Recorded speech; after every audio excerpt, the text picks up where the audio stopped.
COVID-19 has not just been a tragic loss of life, but also an economic one, creating an unprecedented disruption in the global financial and economic order. With millions of businesses across Europe and the world in shambles as a result of weeks of lockdown, tens of millions of workers are finding themselves unsure for their future. Our economy as we know it will change. Not only European nations are called to reopen their economies in order to avoid a prolonged stagnation, but to come up with a sustainable response to this crisis by rebuilding a more resilient economic ecosystem. Today, we set out to explore what it will take to get Europe back to work and rebuild businesses, industry, and people's livelihoods. Moderating our discussion today is Daniel Hannan, a former member of the European Parliament, commentator, journalist, and author. As co-founder of the Vote Leave campaign, he's one of the architects of the British withdrawal from the European Union and a formidable advocate for free trade through his foundation, the Institute for Free Trade. As a former Secretary General of the ECR party, it's great to welcome him here and have him moderate this debate today. As I pass over to Daniel, this webinar is live streamed across multiple platforms, including YouTube, LinkedIn, Facebook, and Twitter. We're very grateful for the hundreds of people that have registered and will be following this debate live. And please do use the comment section to ask questions, which I will relay to the panel. So let's get it started, and over to you, Daniel. Thank you. Richard, thank you very much. Panelists, thank you for joining me, and thank you to everyone who is watching at home. It is a great pleasure to be back with my ECR colleagues. I wish the circumstances were different. It's an obvious observation, truism. It's an almost trite, banal thing to say that we are in unprecedented circumstances, that the COVID-19 infection is changing the face of politics. I think we should acknowledge that it is presenting particular problems for conservatives and free marketeers. Most obviously in the sense that the debt is increasing in a way that doesn't happen outside war. And all parties are having to adjust to levels of spending that would have been unconscionable 2 months ago. And indeed that there has been a general increase in state power and state control. And we all know that the story of the growth of government in many ways is the story of powers seized on a supposedly contingent basis that are then not returned after the emergency passes. So I want to use the time we have and the experience of our panelists to look at what's happening in different parts of Europe and to see if we can chart a way out of this crisis in such a fashion that it will restore our traditional freedoms and some semblance of a market system. Now, I'll introduce the panelists one by one when I call on them.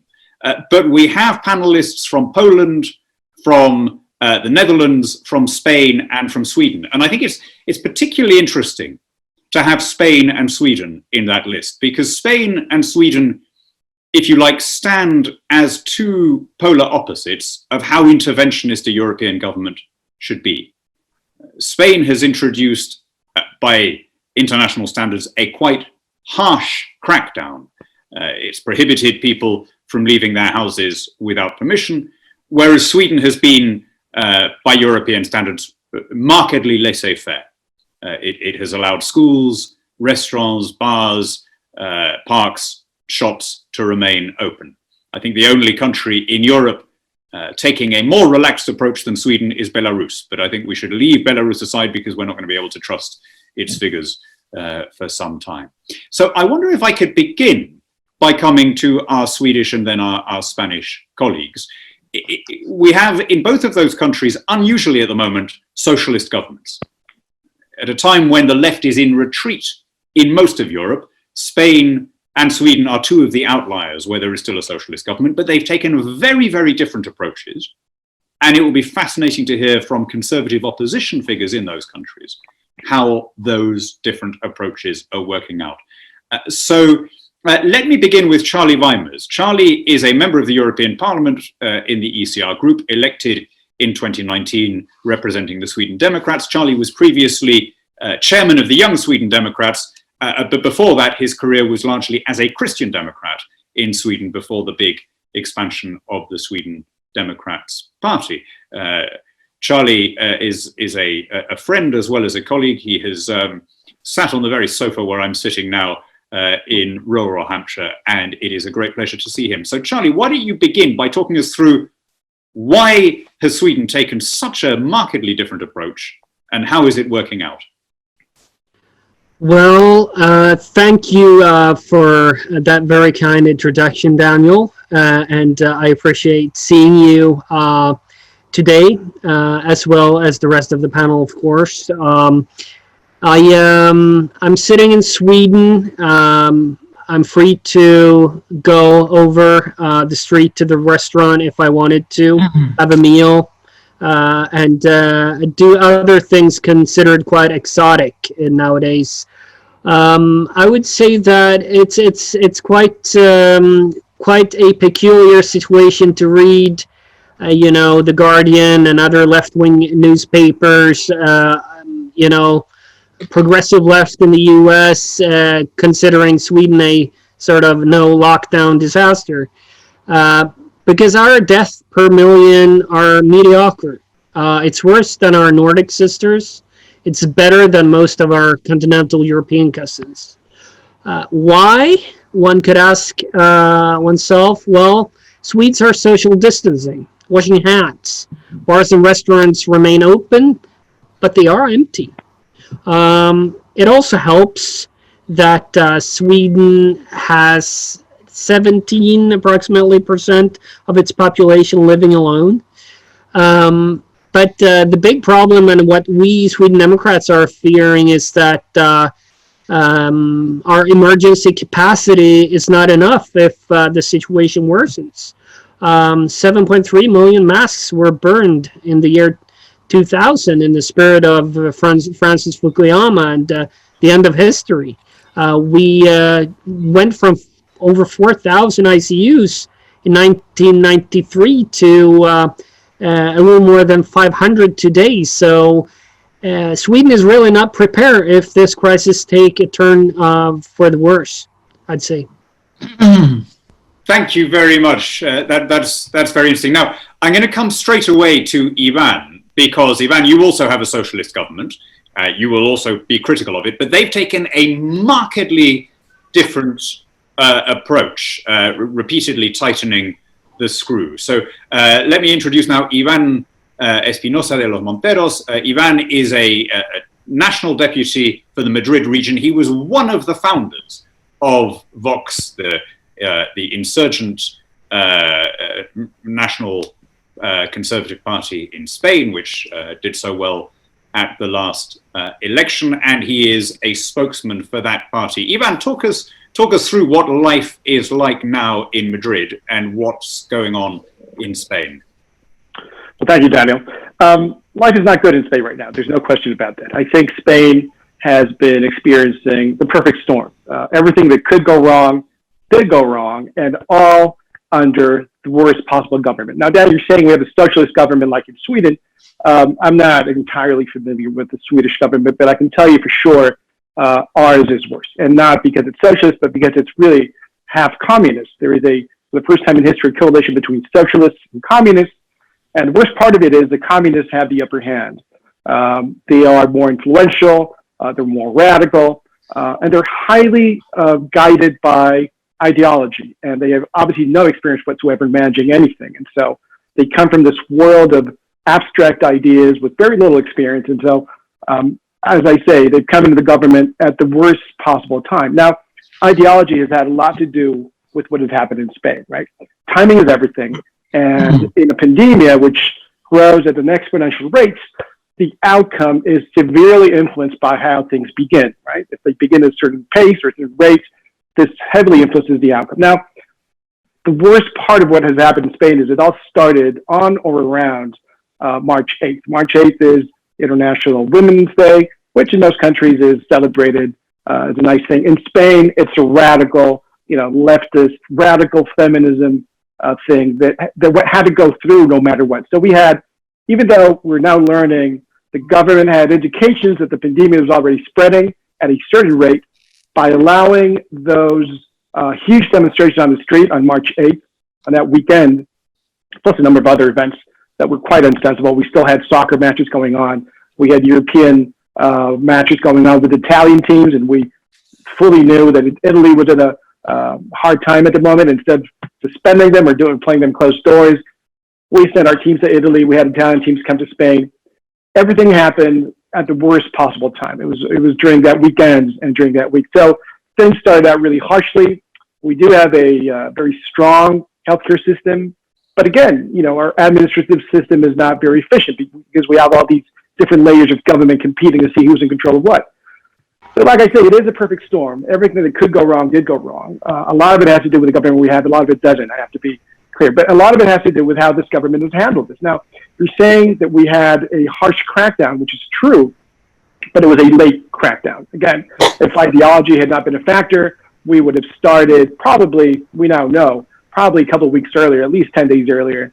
And I think the outcome would have been extremely different. So the situation we have in Spain right now is bad. We've had 25,000 people die, which is a huge, huge proportion for a 47 million nation. We have a lot of people who are sick. We have an astronomical rate of sanitary workers who've been infected because they were not provided with the right sort of equipment, because again, our government was incapable of buying the right kind of equipment, that were capable of planning ahead, right? In situations like these, forward planning is important. Again, an inexperienced government with strong ideology but very little practical experience was unable to do any forward planning, and so they didn't acquire the right equipment in time. When they did start acquiring equipment, it was the wrong kind. Turns out that many of our sanitary workers have become infected because of having the wrong sort of equipment. So it really could not have gone worse over the past few weeks. Now, I think we're starting to flatten the curve. We've been going on for a few days now, in which the number of people dying is the lowest, or at least it's growing at the lowest rate over the past few weeks. So hopefully we'll be able to exit this, not thanks to our government, but in spite of it. And again, Spain is an incredible nation. Our nation has always been better than our politicians. Our people have always been more creative, more hardworking. And it's just a shame that our politicians are not up to standard with the Spanish nation. Thank you very much, Ivan. Thank you. I'm going to go now to Dirk-Jan Epping, who is a member of the European Parliament from Forum for Democracy in the Netherlands. Previously, he sat for a Flemish party. Before that, he was actually the chef de cabinet of a commissioner. And Dirk-Jan, I'd really like your perspective, because you speak, even for a Dutchman, a really extraordinary number of languages, including Russian and Arabic. You're on top of the news as it comes in from all over the world. You're seeing all of these different experiences. Is it the case, as some are starting to claim, that the curve follows pretty much the same trajectory regardless of whether you have a Spanish or a Swedish or a different approach? Or can we learn lessons, and are the countries in the parts of the world that are behind on the curve in a position to infer things from the experience of others? And what's been your I would say the Netherlands is a medium nation. It's been more laissez-faire than we have, but less strict than Italy or France or Spain, but not as loose as Sweden. What would you say are the lessons that we can learn from that experience? Well, then, if you look at the current trends, you see there is one common denominator, which is the state. So more power and more money is flowing to the state and also to the European Union. And governments are all facing huge budget deficits, whether it is Germany, Netherlands, France, Italy, and the economy, and certainly people of big companies, leaders of big companies, expect the government to save them. So everybody is looking at its own government, and the European Union is looking at the various member states to set up a big plan, a recovery fund with all sorts of expenses. They talk about billions and trillions, although there is no real plan. It's only about more and more money. So that's the stage we are in now. Now, the question is, how is this going to go on? because we have seen that the coronavirus, the corona crisis, has mutated, if I may use the word, into a euro crisis. And it will mutate now from a euro crisis to a debt crisis. For example, Italian debt is going to go up from 135% now to 175% at the end of this year. In France, it's about 100% to 135%. So the question will come up, how is this debt going to be sustainable? And what we see now in the EU is, again, the big gap between North and South in the Eurozone. And in my view, what we see is a gap which cannot be bridged anymore. And that is the reason why there's so much resentment and bitterness between, for example, Italy, Netherlands, Germany, and so on. And what we also see is that organizations like the European Union will use the opportunity to get more power and money and to increase its own budget by, it's my opinion, as I listen to the corridors of power in Brussels, by introducing more EU taxation and also new EU taxation, like a financial transaction tax and other environmental taxes, to increase the budget, which would then be the guarantee, the guarantor of the big recovery package. And the problem is how to get out of this bonanza of money and return to those that are the backbone of our economy, which is small and medium-sized companies, which is competition, which is innovation. And we will have to do a very big job to get back to these fundamentals of the economy, instead of staying behind in this huge fest of money and other stuff, which in the long run will be unsustainable. And I think there the Conservatives have to lead to pull the entire movement back to the basic principles of economic wealth and prosperity. Thank you very much, Erkan. I want to come back and explore the theme of what the coronavirus crisis means for the Eurozone and for the EU more generally. But before I do that, let me come to our final panelist, Cosmo Zlotowski, another of our ECR members of the European Parliament. He's previously been a national parliamentarian in both chambers, I think I'm right, of the Polish Sejm. Before that, he was a television journalist, and I think you were in news as well, Cosmo. So you are unusual in this panel in that your party is in government. You have, therefore, if you like, complete ownership of the response. And compared to a number of countries in Europe, you seem to be doing pretty well. Is that a fair assessment? Yes, well, we are doing pretty well if you see the rates of infected people. We have only 170 infected for 1 million of inhabitants. So the rate is really low. But the cost of this is very high because all economy was locked down. And of course, we are prepared to pay this price, but I would like to say that this corona crisis is quite different than every crisis we have had before. We can describe the economical crises, beginning from tulip crisis in the Netherlands in the 17th century. Something was wrong in the economy. This time, the economy was quite well across Europe, across the world. And now everything stops.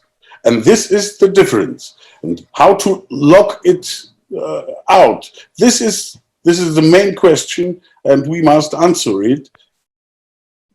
And it's, I think, from my perspective, it's impossible to lock everything out immediately, because it doesn't rely only on economy, on entrepreneurs, but also on psychology of the people. Thank you. So I'd like to put a question to everyone. Let me remind people watching at home. Please do send in your own questions. But let me put a question to the whole panel now, which is, how is this going to change politics going forward? One of the things that I found, as I'm sure all of you have, is that when an unexpected crisis develops, when people suffer from a shock, a trauma, their first reaction is almost always to go back to whatever makes them feel comfortable. When the Titanic sank, the band leader Wallace Hartley played the hymn that his father had introduced in the Methodist chapel where he'd sung as a boy. We all go back to what makes us feel comfortable. And the coronavirus has been no exception. So the people who, the China hawks blamed China, the opposition parties blamed their governments, the people who don't like capitalism blame capitalism, the people who don't like Donald Trump blame Donald Trump, and so on.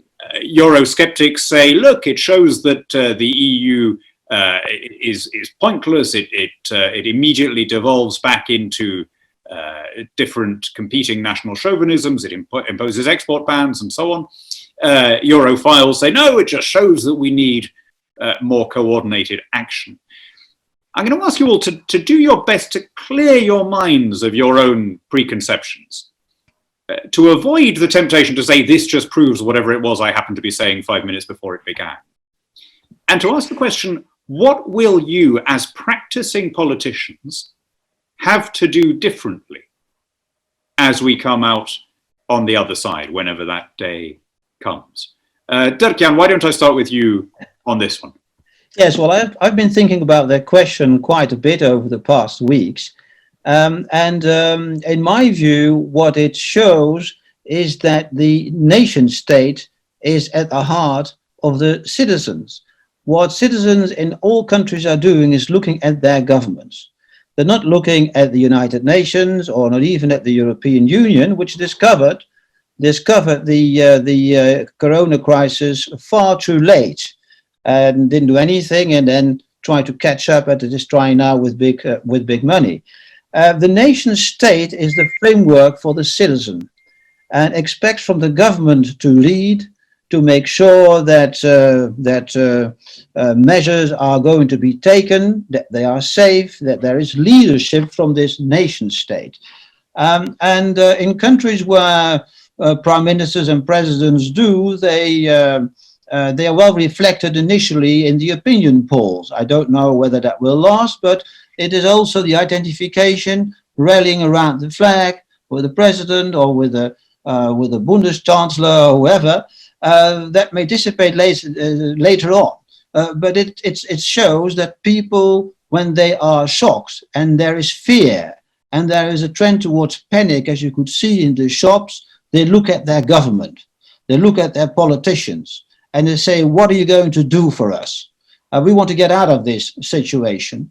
And after some time, there may be criticism, what did they do wrong, what did they do badly, or what did they do well, etc. But the framework of all the references is the nation state. Then there is nothing, and then there are other things. So it's the discovery, or I would say the rediscovery of the nation state. Mm. But you also said something else interesting there, which is people demand collective action at times like this. And I think we've seen that all over the world. People were, these lockdowns were not generally imposed on unwilling populations. No. They had immense and have immense public support. And I think there are probably good psychological reasons for that. We're a tribal species. Yes. When we are dealing with a perceived collective threat, we become more intolerant of dissent. We become more authoritarian in our political preferences, and we reward the politician who looks as though he's in charge and being strong. Yeah. And my worry is that may carry on. That rather like World War II, we will accept a degree of central direction of our economies because of the emergency, that will then become normal. Let me come to Ivan about this. I mean, Ivan, Vox is, insofar as Spain has any free market party at all, it exists as within Vox, not within every part of Vox, but you at least come closer to what in other countries would be considered a sort of mainstream pro-market liberal position. How do you deal with the political challenge of a country that first demanded government restrictions and now demands more money to compensate the victims of those restrictions? How is it possible in this situation to make an argument for personal autonomy and freedom? I think the important thing here is to understand and make people understand that this is an exceptional moment, right? There is no question a constant battle between freedom and safety. And I think you're right to point out that when people feel their safety is being threatened, they are willing to give a little bit more of their freedom. Now, what we need to make sure is that if the nation state has to intervene, which, I think in certain exceptional cases should happen, I think this is a certainly very exceptional case, it happens for limited time with proper oversight, with proper restrictions, with a full balance of powers to make sure that the executive doesn't run over the rest of the powers, like the judicial system or the legislative system. We need to make sure that whatever powers are conferred to the nation state, to the government rather, are properly checked in and properly counterbalanced with whatever systems each nation has in place.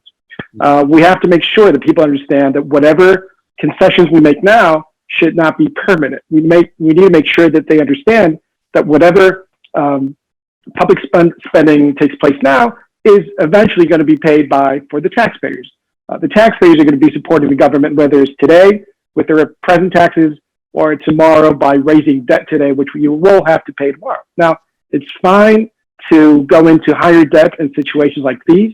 It's the only time where we understand that the government needs to raise a bit more debt and put in a little bit more cash, and we can discuss exactly how that can be done. We have a few ideas.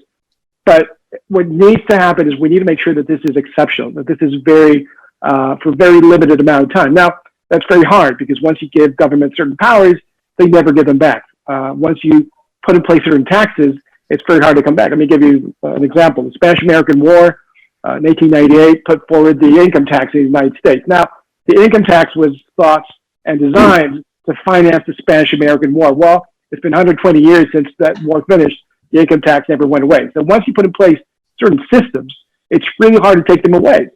So it is a huge challenge to make sure that we understand that whatever happens now are exceptional measures that need to be taken for exceptional times.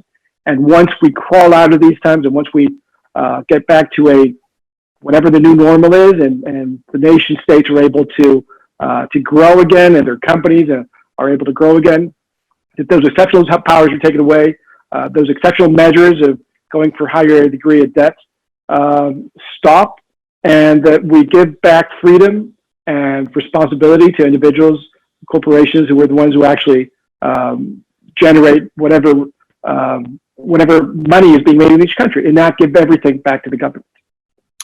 Thank you. I mean, I think I can trump you on that. Your income tax is 120 years old. Ours is 220 years old. It was brought in as, the exact phrase was, as a temporary measure to deal with the Napoleonic Wars, when your country and mine were allies against an earlier attempt to unite Europe under a single economic and political system. And you're right. I mean, this has been the story of the rise of the state everywhere. The British dominions escaped having income tax until they were dragged into wars. In Canada and Australia, it began during the First World War.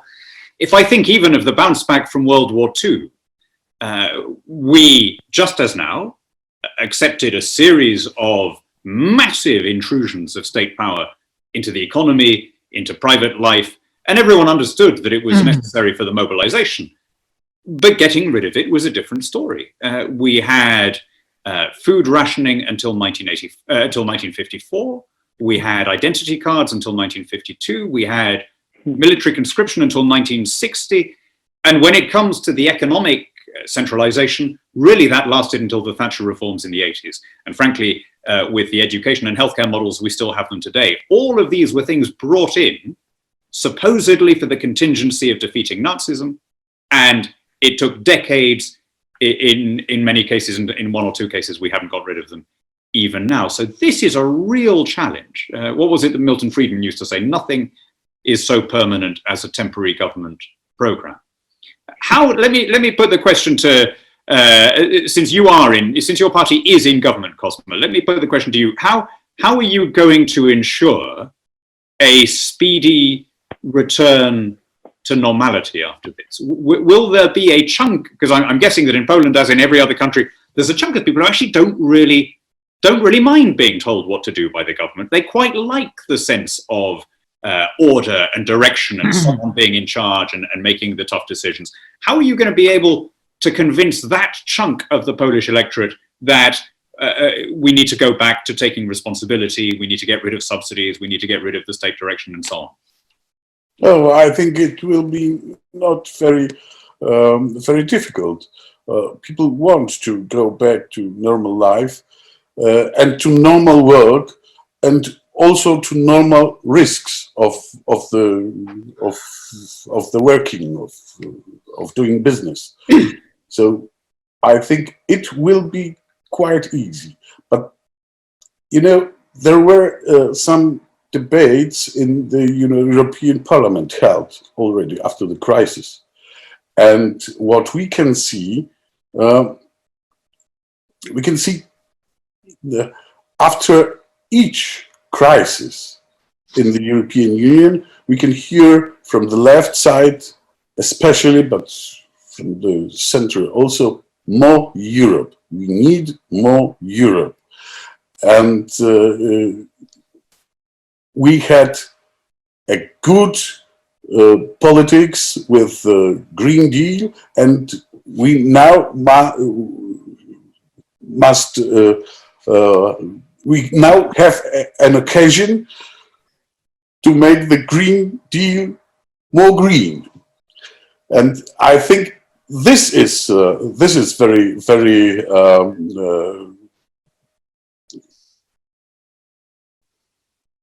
unsafe. Yes. Let me put that European point to you, Charlie. The EU supposedly exists primarily for what we all used to hear as MEPs, for the ideal of solidarity. Ursula von der Leyen apologized to Italy for the failure of solidarity. And in fact, what we've seen is that every European country in a crisis has prioritized its national conditions and needs. I think we're also seeing an assault on both of the main pillars of European integration. First of all, borders are coming back. Borders are coming back globally. And I think it is going to be a long time before people accept the easy passage across international frontiers that in Europe we've taken for granted for the last couple of decades. And second, of course, there is now going to be a challenge for the Eurozone for the reasons that we heard from Dirk-Jan earlier, that if this virus had been trying to undermine the euro, it would have picked Italy, and it would have picked the bit of Italy that it picked, the most productive industrial heartland of Italy. Had the virus primarily hit Germany, that would have paradoxically helped the euro because it would have evened things out a little bit more. So I wonder, is this going to be a golden age coming out of it for the politician who believes in sovereignty and in national independence? You're on mute.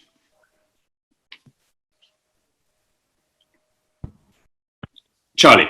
All right. Yeah, there you go. So when I followed the measures being proposed by the European bureaucracy, I came to think about that old quote from Ernest Hemingway. How did you go bankrupt? Two ways: gradually, then suddenly. Because these words could very well become the future words of European Commission President Ursula von der Leyen or ECB President Christine Lagarde.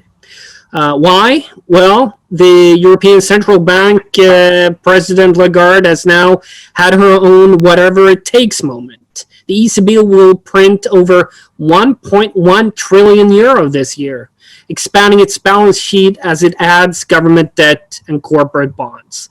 In addition, EU finance ministers have agreed to a 540 billion euro package, and pressure is mounting to further mutualize debt, for example, by launching these Corona bonds. I'm not saying that support to crisis-stricken countries is wrong.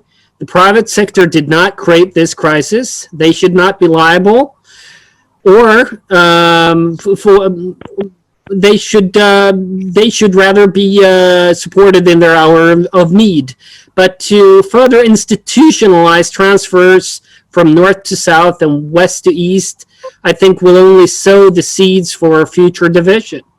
Likewise, continuing ultra-loose monetary policy will only exacerbate existing problems and create asset bubbles and future market volatility. It also makes the rich richer and the poor poorer by transferring wealth from income earners to capital owners. I can't see that as anything else than immoral. The state can only redistribute wealth, not create it out of thin air. The Eurozone already appeared for those who wanted to face reality, Daniel, like we did, like a monumental modernist glass and steel complex built on sand. I don't need to remind the audience about worrisome levels of government debt among European Union member states before the corona crisis.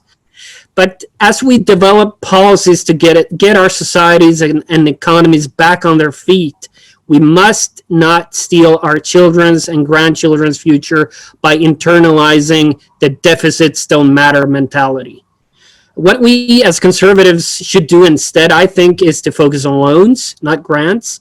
We should stress the responsibility of national governments to absorb market losses, resist attempts to mutualize liability. Conservatives also need to stand our ground in upcoming battles on the future direction of the EU. As has been said, during times of great crisis, central governments have always sought to expand their power at the expense of the periphery. The EU is by no means an exception. This pandemic has already been used to justify calls for swift adoption of a bigger long-term EU budget. Commission has proposed further socialization of the economy by proposing to create new vehicles that could take equity stakes in struggling companies and industries. And the ECB has started buying corporate non-financial bonds as it continues to expand its balance sheet. We must recognize that these types of socialist policies have contributed to the decline in the EU's share of the world economy. So we recognize that. I'm guessing that all the people in this conversation recognize that, and probably most of the people watching do. The really interesting question is whether the voters will recognize that. Because a pandemic flicks switches in our brains. It makes us more collectivist. It in a way, it brings out the best in people. We suddenly become good neighbors, and we become much more interested in making sure that vulnerable people are being looked after. It also makes us bossy, interfering prigs who start, telling people off for being outside too often and this kind of stuff. These things happen during crises. So let me put another question to the collection of all four of you. There are plainly some opportunities for, in the broadest sense, the right in the changed landscape that will come into sight as the floodwaters recede. One thing that is already clear is that a lot of the identity politics, a lot of the political correctness that until a couple of months ago was the dominant issue in politics has disappeared. People don't have time for it now. At a time like this, who cares if the majority of the epidemiologists are white men? Who cares if you call it the Chinese virus? There are actual big things going on, and those concerns suddenly seem unbelievably petty. In Britain, for example, we've suspended the requirement for companies to publish their gender pay gaps. That already looks as though it belongs to a previous age. If we're going to have 1 million, 2 million more unemployed people coming out of this, publishing that kind of information is not going to be on anyone's priorities. At the same time, there is going to be a huge intolerance, I think, of the kind of Greta Thunberg view of what our economies should look like, for the simple reason that we're experiencing that now. Right? We are living through what Extinction Rebellion said they wanted. Less materialism, less trade, lower carbon footprint, grounded aircraft, fewer shops, more equality. And by and large, people don't like it. So on the one hand, we've got that. On the other hand, and this worries me, I think it is much harder now to make the argument for fiscal restraint. Because voters are always going to be able to say, well, hang on, you could find €1 trillion when we needed it. So are you really telling me you can't find a couple of 100 million to support this particular industry, or to support this charity, or to prop up this benefit? So far, we've had a very asymmetric impact of these economic closures. They've hit the private sector very hard, but most public sector workers haven't yet felt any financial impact, even though obviously they felt the same restrictions on daily life. It's going to catch up with the public sector, because governments around the world will find that as jobs disappear, as unemployment rises, their tax base dwindles and their spending commitments go shooting up. But I am not sure that the public is ready to spread that pain. I still think the mood in most countries is give our healthcare heroes a pay rise. And that's going to be very, very difficult for any politician who wants to try and bring back the debt to manageable levels. Let me come on that one to Ivan. Is it even possible for any of your party or mine or any of those to go into an election now saying we urgently need to cut spending and to restore order and sanity to the budget? Well, then I think a more general, broad view is that, we have not, as conservative, has been very successful in expanding our ideas through traditional media, through education systems, through colleges, universities, schools. I think the left has been extremely successful at doing that over the past 30 years.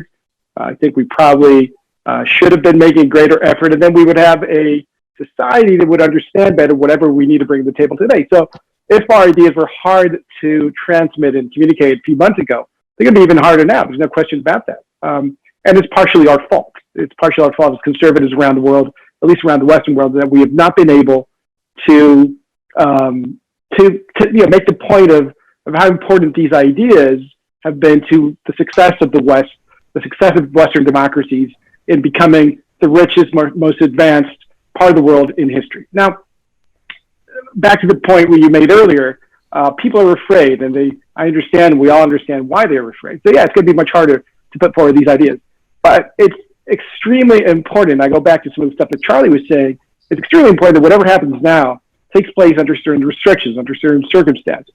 So yeah, if we're going to be issuing more debt, we should be a lot more careful about how much we spend. Deficits matter. They matter a lot. They mattered before. They're going to be mattering a lot more now. And we need to get this point across. Government should be spending more efficiently, which means in some cases they should be spending less. Does that mean we need to cut back in our sanitary systems? No. It means we need to cut back in our administrative, inefficient political systems that are not, making the sanitary response as efficient as it could be. Does it mean that we need to lay off education workers? No. It means that we need to be a lot more efficient in the way we spend our money in education, and et cetera, across the board. We need to make sure that whatever happens now, if we do raise more debt, and I don't care if it's collateralized, if it's national debt or European debt, we need to make sure that this debt is raised under the right circumstances. Inefficient spending needs to be pulled down. Governments need to be smaller.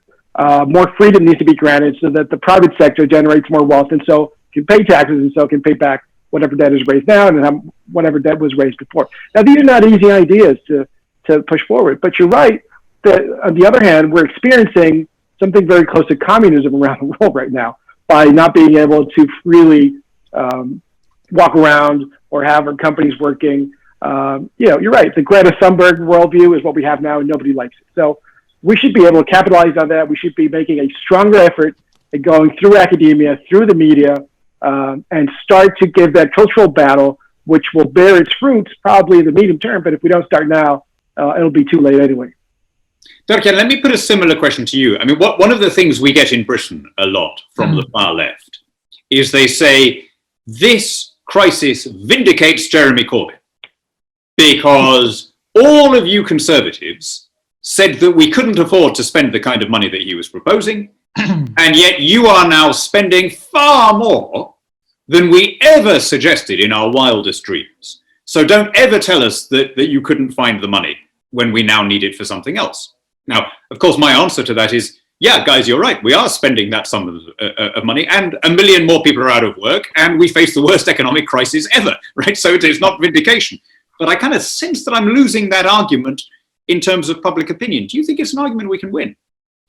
Well, actually, if I look at the Netherlands, a generally stingy Minister of Finance is fairly popular because he's looking after the budget and make sure that money is well spent. And here there's a Calvinist tradition of saving money before you start spending it. So the Netherlands has a fairly low debt ratio of about 48% of GDP, which is not 135 like in Italy. So there is a buffer to spend. And the idea is that when, you're going to repair your house when, not when it is raining. So now it's raining, we can't do anything, but you have a buffer. And this buffer is there. That would go up to 68% of GDP. But then now Italy and Spain and France will say, oh God, you've got a buffer. That's nice. You should help us because we're in trouble. Show solidarity. And here's where the big cultural conflict comes in. Because when you organize an economy around investment, innovation, growth, and export, whether with a strong currency or a softer currency, this has been done, and that made possible the savings were made over the past 10 years, even perhaps too much savings. But generally, there is a mentality of people that want to save before they start spending. And here I come back to the cultural difference in our Eurozone and the monetary union. If you look at the history of monetary unions in Europe, they basically all failed. And they all failed for the same reason, the differences between countries, not only financial, economic, but also historical, cultural, or even religious, etc. And this experiment of a Eurozone with 19 countries, I would say the problem is not those countries, the problem is the euro itself, is the idea that you can have one unitary currency for 19 or 20 countries, and then you will do well. You have a unity currency that will bring unity. And this is the problem of it, and that's why we're going on and on in this road, because if you say in Brussels, the problem of the Eurozone is the euro itself, and everybody starts fainting. In Holland, actually, I have to add, a debate on staying in the Eurozone or not has become a middle-of-the-road debate. Yeah, that's quite new. When I was campaigning last year, I made the point, but it was heresy. You couldn't even say that. You were a radical. Now it's even suggested by a former minister of the Dutch Social Democratic Party, who said, well, probably better off outside of the Eurozone. So this is an issue to be discussed without being slammed in the face. And here you see that things have changed. Now the big question with this mentality is, what is Germany going to do in the end? Are they going to pay and pay? What they generally do is they slow down the speed and they lower the amounts. That's what the Germans are doing. But at a certain stage, it will be very hard to bridge this gap between North and South. So it's not because I'm saying that the gap is too big, but it is simply like now the Tower of Babel. You stand there and you see this going up and up, and you say, well, this is not going to hold. And when it cracks down, it's not because of me saying this, because the structure doesn't hold it anymore. I may add just a very quick line, just a very quick line to comment on what Dirk just said. I think one of the reasons why countries like Holland and Germany have been growing so strongly over the past few years and have been exporting so many of their goods and services is precisely because there's countries within the EU zone who are able to buy them. Now, the currency that they're using, which is the euro, which is the common currency we're using in the continent, is much cheaper for them because there's other countries that are probably lagging behind, and which make it cheaper. If Germany was to go back to the German mark, if Holland was to go back to their own currency, I think you would find that exports are harder to produce because they would be too expensive for other countries like countries in the South to acquire. And so that would probably have a toll on growth, exports, and general well-being in those other countries. So we have to take all these factors into account and also make sure that we understand that I think nobody is asking for transfers from north to south or west to east. I think what is was being debated here is debt to be raised by the entire EU, supported by all full members of the EU, not because they want to be nice to each other. And if you listen to what Macron said last week or what Angela Merkel said last week, it's because the future of the EU relies on being able to pass this, being able to make sure that no country is so much left behind that they can't continue to be a member of this common market. Now, it would be silly to think that you could raise all that debt without implementing any sort of reform. And it would be very silly to think that, especially after what we've seen with Brexit only a few weeks ago, or only a few months ago. Not being willing and able to implement some reform in our institutions, both national and European, would be, I think, pernicious to the European cause. I think if we're going to be raising more debt as a whole, we have to lower our spending, and we certainly have to lower spending on our administrative structures. So reform is to be implemented for sure, but we have to be very careful about the language we use and not talking about the North paying the South and the West paying the East, because that's not exactly what the European idea is all about. Thank you. We've had a number of questions in from people who are following online. And let me put one initially to Cosma, as for reasons that will be clear, but do all feel free to jump in on this. It comes from Alexei Yanukovych in Belarus. Now, Belarus really is the outlier here. As I'm sure you know, the autocrat of Belarus, Alexander Lukashenko, has refused to make any changes at all. The sports games are carrying on. Everything remains open. He says that Belarusians are immune to the virus, and there is therefore no need for anyone to change their behavior. Obviously, some individuals are changing their behavior without being told to. But Alexei asks the question, given that we've until now called Belarus the last dictatorship in Europe, and he is now saying we're the only free country in Europe, might we have to redefine what we mean by freedom? Or to put that question in an even more immediate way, what if it turns out that when all of this is over, the rate of fatalities in Belarus is comparable to that in neighboring countries, and a number of us have gone through measures that in retrospect turn out to have been unnecessary? How would that make us all feel? I'll come to you first, Cosma, as our regional expert on all matters White Russian. Well, there are two models in Europe. The continental one, and first British and now Swedish and Belarusian one. What will be the outcome? We will see. We believe that there is no lack of freedom here in Poland because of those restrictions, because we accept them, and we are going to pay for it, even if it costs very, very high. The costs are very high.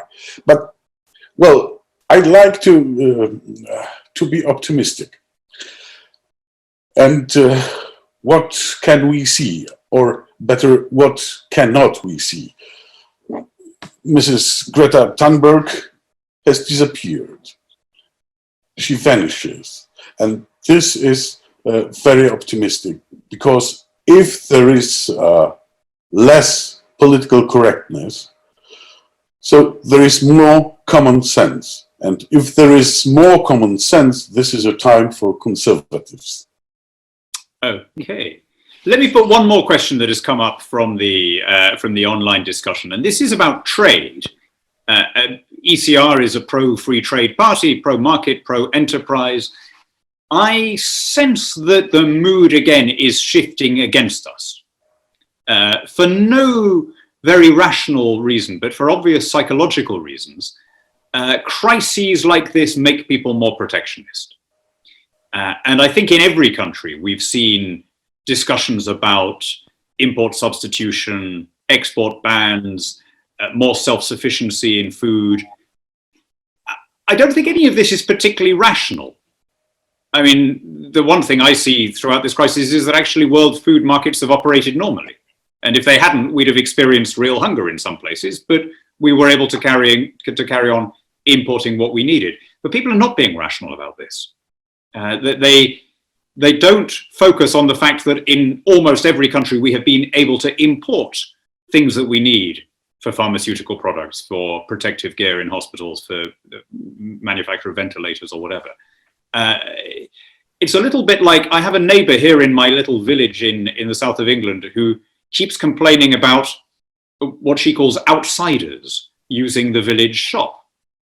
And I say to her, well, but where do you think all the food in that shop has come from? You know, it wasn't all produced in our village. But of course, she's not really, I think she's much closer to where the public is, because people are convulsed in this inward looking sense of we need to put up barriers. And do you think that is going to be a long-term disadvantage for free traders as we come out of this? Is there going to be much more emphasis on people saying, we need to have a domestic capacity to produce vaccines and medical equipment and drugs and so on? Charlie, what do you think?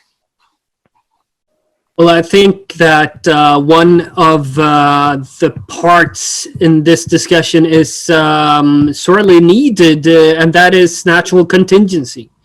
Sweden lacked that, and I think part of the answer to this crisis in Sweden is due to the fact that the country went all Francis Fukuyama during the 90s and did away with it, with its material, masks, and so on and so forth. And I do think that we need to have a sort of a dual approach now. We have to have one approach to an aspiring global hegemon that is the People's Republic of China. I think the European Union needs to reassess its relationship with China. I think we should look at how we can become less dependent on China in terms of value chains, in terms of sensitive products, medical equipment, and so on and so forth. But at the same time, I think that we need to point to the opportunity that we have here, and indeed responsibility to go for deep and comprehensive free trade agreements with Western and democratic allies, as well as other countries that do not threaten our vital security interests. Because here I think we as the European Union, we need to sit down and we need to connect geopolitics with trade in a sound way, non-protectionist way, in a way that serves our national interest. Thank you. Okay, we're approaching the end of our time. I'm going to put one question, one short question, which I'd like an answer from all four of you to. And it's this one. What one change in terms of politics do you think will be most noticeable as we come out of the crisis, when eventually we do? What, and this could be in terms of economic policy, in terms of how we conduct arguments, in terms of, environmental policy, whatever you like. But what do you think may be missing until now? What are you going to make contingency plans for to do in a different manner as we go forward? Ivan, I'll come to you first, and then I'll go to Dirk-Jan, and then Cosma, and then Charlie. Ivan, what's going to change? For sure, one of the things that we're worried about is the rise of left-wing populism, right? And also not being able to identify what left-wing populism is.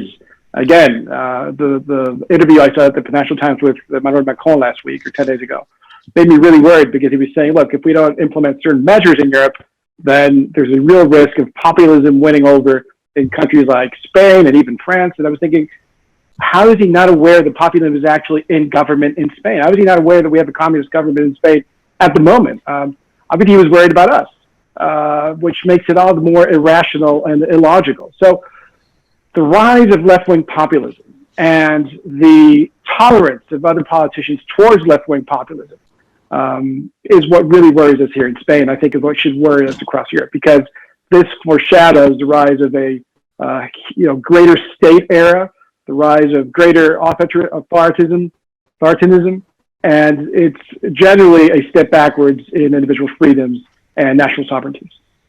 Thank you. Dirk-Jan, one big change. One big change is, for example, China. I think we're going to reassess the position of China in the European Parliament. Whenever there are delegations, I address the Chinese delegations in Chinese, in speeches and Chinese prose and poetry.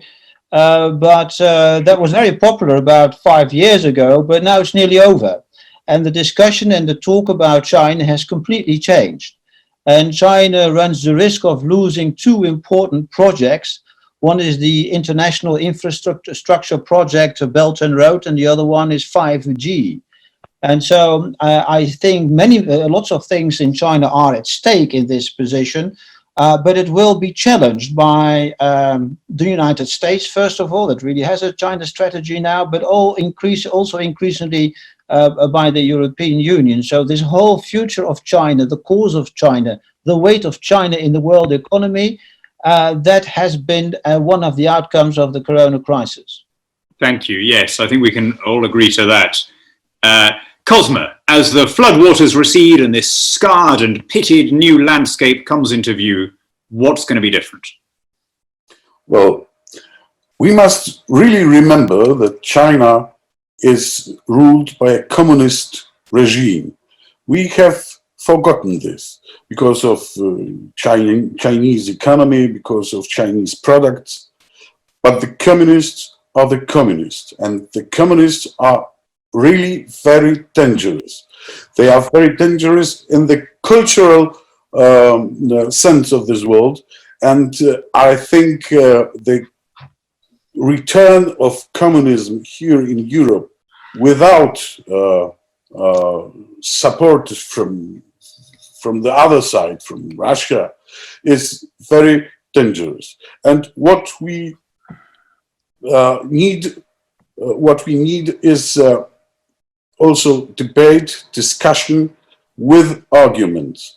We have now discussions in the European Parliament, especially with emotions. We must resign from emotions, but we must have arguments. We do have arguments, we as conservatives, but our opponents, they have only emotions. And hopefully we can win with our arguments.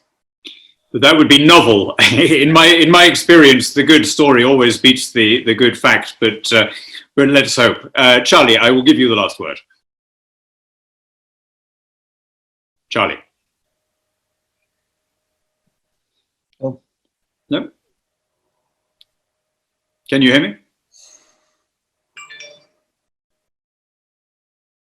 Charlie? Do you hear me now? Yeah. Shoot. So historically, we've heard EU federalists disregarding NATO in its role to secure peace in Europe after the Second World War, pointing to EU. Charlie, I'm afraid we've got some connection issues there, where you're breaking up. But actually, we've reached the end of our allotted time. In any event, so let me say a huge thank you to our four panelists. Thank you all for covering so much ground, for keeping your answers so brief, and thank you for giving up your time to take part. Thank you to the several hundred people who have been watching live. This will remain available on YouTube and FaceTime and other such platforms. Do please carry on tuning in to these ECR policy debates, and all of you stay safe, and let's hope that we're able to meet in the flesh sooner rather than later. Thank you. Thank you, everyone. Can I just have one final word just to end it off and to extend all of our thanks from the ECR party here in Brussels for participating in this, and thank you to Dan for hosting it and moderating so brilliantly. Like Dan said, we've had a lot of people following us online. There's a very lively debate taking place, which I'm sure will continue, mainly centered around issues of free trade and the worry that there is the possibility that some people are abandoning these ideas. There are also a lot of questions about the Green Deal and about how the Green Deal will affect any recovery in the post-COVID economy. So yes, as Dan says, it's all online, so you can review it and you can see it there. And I just wanted to inform you that next week we will be tackling the other major issue, which is that of Russia. There's been much talk of China, but Russia is still there and still Europe's main threat. So that will take place on Thursday, the 7th of May, at the later time of 4 o'clock Central European time. And it will be promoted and advertised across all of the different platforms, our website, LinkedIn, Twitter, Facebook, etc. So thank you to all of you. And I wish you all a very pleasant afternoon, and hope to see you again next week. Thank you.